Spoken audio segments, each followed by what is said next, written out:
Ah. Donc, bon après-midi. Nous avons avec nous Arnaud Saint-Paul.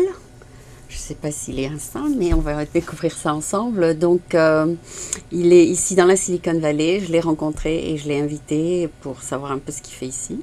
Donc, Arnaud, merci mille fois de passer sur French American TV. C'est le seul programme franco-américain dans toute la baie, même dans plusieurs villes des États-Unis, il n'y a pas de programme français. Donc, on est un des rares programmes aux États-Unis. Et donc, je voulais d'abord te présenter. Peux-tu nous dire qui est Arnaud Saint-Paul et ce que tu fais un peu ici? Bonjour et merci beaucoup pour cette invitation. En fait, je suis arrivé à Silicon Valley il y a 2 ou 3 semaines. C'est tout? Oui, c'est tout. Tu plaisantes? Non. Tu venais juste d'arriver alors? Je venais juste d'arriver quand on s'est rencontrés. C'est pas vrai. Le jour même. C'est On s'était vrai. installé le jour même. On avait trouvé un appartement, on s'était installé le jour même. C'est incroyable le 9 ça. janvier. Tu as trouvé le jour même un appartement. Oui. Tu as une chance du diable, toi. Non, disons que... Tu connaissais quelqu'un déjà? Pas du tout. Non, non. En fait, on a cherché par petites annonces le vendredi. C'est On a vrai? visité le vendredi. Le lundi, on était installé. C'est pas vrai. C'est la beauté des États-Unis. Ah oui, ça aussi, ça, oui, c'est vrai. Quand je suis revenue de France, j'ai débarqué parce que j'avais tout liquidé avant de partir en France. Je pensais rester pendant 2 ans. Et puis quand je suis revenue, ça m'a pas pris un jour comme toi, mais ça m'a pris peut-être 3 semaines, 4 semaines. Mais c'est très rapide, effectivement, aux États-Unis. Quand j'étais en France, il fallait fournir un tas de papiers pour pouvoir même débarquer dans un appartement. Donc, je venais d'arriver. Oui. Et pour, en fait... tu avais quelque chose en tête en venant ici. En fait, oui. J'ai créé une société de publication aux États-Unis. Oui. Qui s'appelle Tapwat. Et donc, j'avais envisagé avec ma compagne de nous installer ici parce que c'est l'endroit le meilleur pour pouvoir développer ce que l'on veut développer. Une start-up? Et alors, oui, une start-up et surtout quelque chose qui est, disons qu'on se spécialise dans la publication de contenu qui aide les gens à croître, à changer. Alors, c'est ce qu'on appelle self-help, personal development, etc. Oui. Dans le langage courant. Et en fait, ce que l'on propose, c'est des contenus qui aident les gens à changer, à dépasser le modèle du mind, de l'ego, et rentrer dans leur cœur et vivre à travers leur cœur. Et c'est quelque chose qu'on ne peut pas développer en Europe. Donc, on est venu dans la Silicon Valley pour utiliser la technologie et diffuser ce genre de message. Ok, quand tu dis technologie, c'est que tu as écrit un software, un programme? Alors, non, pas vraiment. Disons qu'on va développer, it's technology with a soul. On va développer un certain nombre de technologies différentes pour véhiculer le message de façon déstructurée. C'est-à-dire utiliser des iPhone apps et mais aussi des blogs et aussi ça. Il y a différentes formes. Différentes formes, il faut faire la promotion d'une vidéo. Les vidéos aussi. Bien évidemment. On peut les mettre de partout. On peut les mettre partout et les utiliser partout. Oui, il y a PixelPipe où tu ouvres un compte dans tous les sites de social media et avec un clic, ça va dans tous les sites. Ah, ça, je connais pas. Tu vois, déjà.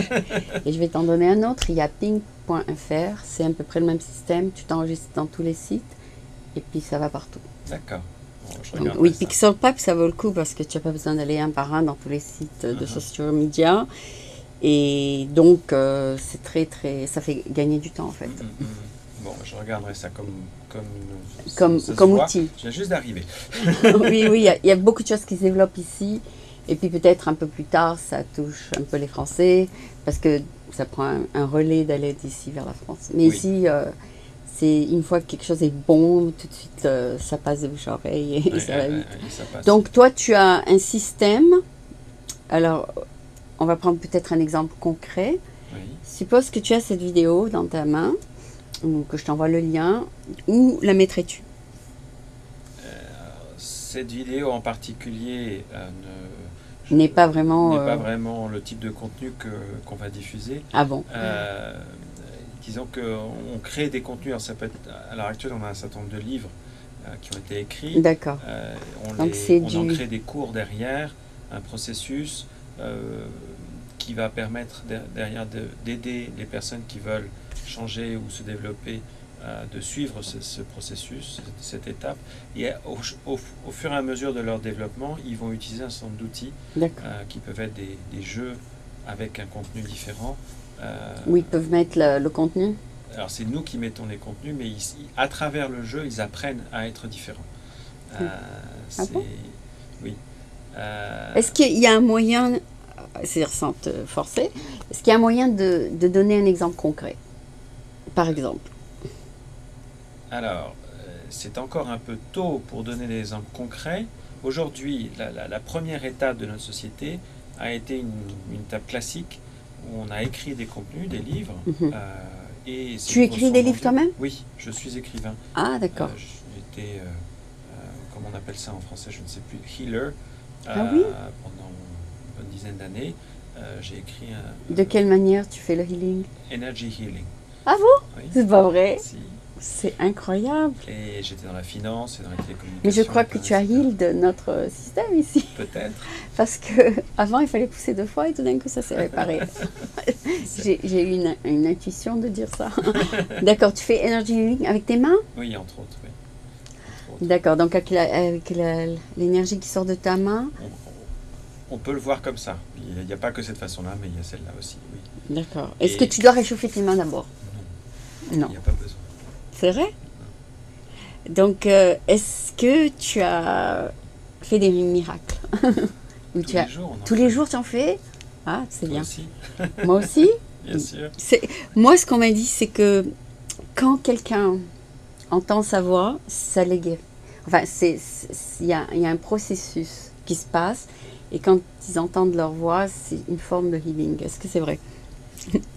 Oui, à partir du moment où cette voix vient du cœur, ce qui est probablement le cas, c'est-à-dire en fait, à partir du moment où tu t'ouvres à ton cœur, c'est-à-dire que tu laisses de côté les constructions mentales, les conditionnements, etc. Oui. Tu peux à guérir. ce moment-là, on est dans le silence de son cœur et quand on l'écoute, tout s'ouvre. Et c'est là que se fait la libération. Voilà, c'est ce que j'ai appris, que juste d'écouter sa voix, c'est un processus qui est très bon. Donc on aide les personnes, justement, ça me permet de faire le lien. À parler? À s'écouter. À s'écouter. On va commencer par là déjà. D'accord. Après, éventuellement, elles peuvent parler, mais déjà s'écouter. La plupart du temps, 90% des gens écoutent leurs pensées, elles sont dans le faire perpétuel. Oui. Alors que si elles s'écoutaient, si elles écoutaient leur corps, si elles s'écoutaient, si elles écoutaient les moments entre les pensées, déjà, ça serait un énorme pas en avant pour elles. D'accord. Et donc, à travers la technologie, à travers le processus, à travers les livres, aujourd'hui, à travers les livres et demain, à travers des applications, on va les aider à se découvrir eux-mêmes. Et le livre que tu as écrit s'appelle? Le livre que j'ai écrit s'appelle The Human Project. Il n'existe pas en français. C'est vrai? Je n'ai pas réussi à l'écrire en français. Il y a le HR Project, Human Rights Project. Ok, c'est pas ça. Alors, il est en anglais et en espagnol aujourd'hui. Ah bon? Et c'est l'histoire d'un ange qui devient humain. Un ange? Un ange. Qui s'incarne en humain. Un ange de quoi? Un ange? Un ange. Un vrai ange? Un angel. Et ça c'est difficile à capter. Je sais. Alors, cet ange-là, comment tu sais qu'il existait, par exemple? Comment je sais qu'il existait? Oui. Alors, on peut dire que je l'ai inventé. Ah, tu l'as inventé, d'accord. Donc, c'est de la fiction, tout ça? Peut-être. D'accord. Donc ton ouvrage est fictionnant? Fictionne? Il y a de la fiction? On peut le prendre comme ça. D'accord, d'accord. Enfin, je devrais poser la question différemment. Est-ce que tu crois aux anges? Je n'ai pas besoin d'y croire pour qu'ils soient. D'accord, donc ils existent d'après toi. C'est oui ou non ou c'est ou non? Ça dépend de chacun. Chacun y croit ou n'y croit pas, c'est ça? C'est pas une histoire de croire en une entité spécifique. Oui. C'est plus, encore une fois, s'ouvrir à l'amour de soi, à l'amour en règle générale, et ressentir ce qui peut exister au-delà. Alors, au début, on le formule comme au-delà de soi-même. D'accord. Mais en fait, c'est tout la même chose. Donc, n'importe quel auteur qui écrit une œuvre qu'on appelle de fiction, en fait, crée un monde qui existe. Qui existe. C'est ça j'y crois. Parce que j'avais lu un livre de science-fiction où on parlait de gens qui se baladaient avec des téléphones dans la main et le téléphone mobile n'existait pas encore. Ouais.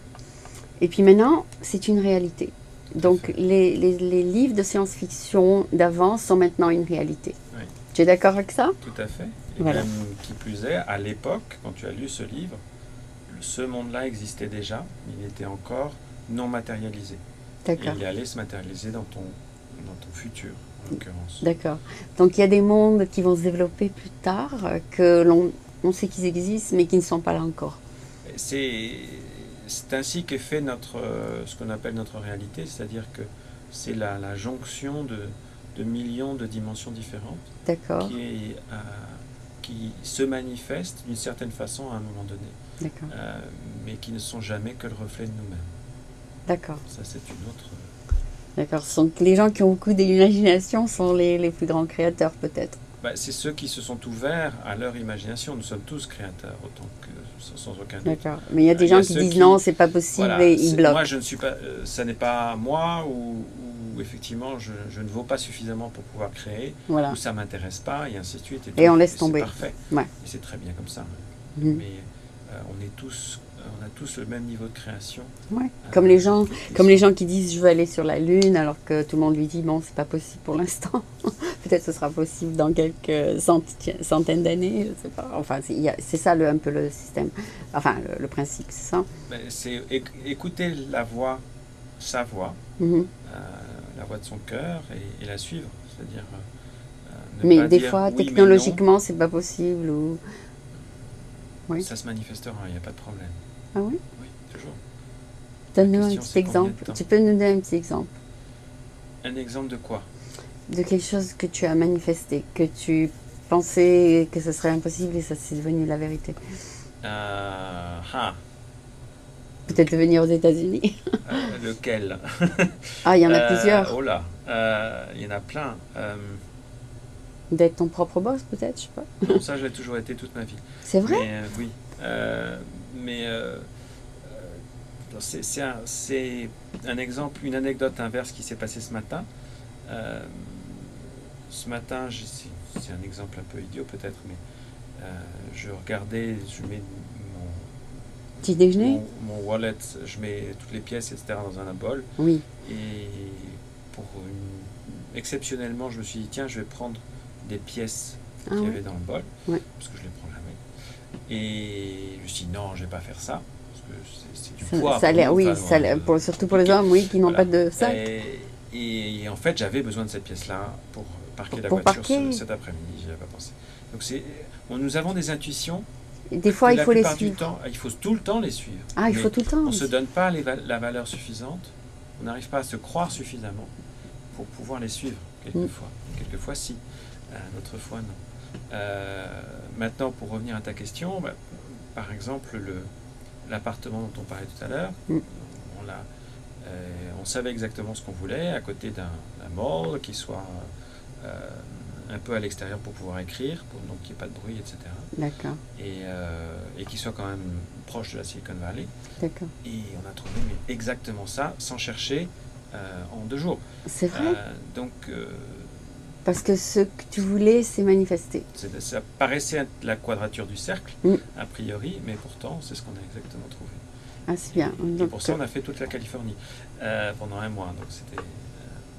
C'est-à-dire, tu es allé de ville en ville? Oui. D'accord. Chercher un petit peu où est-ce qu'on donc, tu étais touriste pendant 1 mois, c'est ça? Oui. D'accord.